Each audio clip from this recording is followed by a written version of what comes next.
United Nations experts reported on Thursday that Israel committed genocidal acts against Palestinians by destroying women's healthcare facilities and using sexual violence as a war strategy during the conflict in Gaza. Israel's Prime Minister, Benjamin Netanyahu, rejected the report's findings, calling them biased and anti-Semitic. The country disengaged from the Human Rights Council in February. Chris Sidoti is a member of the UN Independent International Commissions of Inquiry on the occupied Palestinian territory.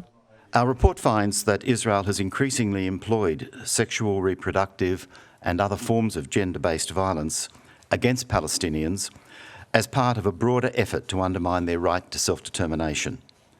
It also concludes that Israel has carried out genocidal acts through the systematic destruction of sexual and reproductive healthcare facilities. Those actions, in addition to a surge in maternity death due to restricted access to medical supplies, amounted to the crime against humanity of extermination, the Commission said. The report accuses Israeli security forces of using forced public stripping and sexual assault as standard practice to punish Palestinians after the 2023 Hamas-led attacks on southern Israel. During hearings in Geneva this week, a Gaza nurse identified as Saeed said that Israeli forces kidnapped him and forced him to strip to his underwear in public.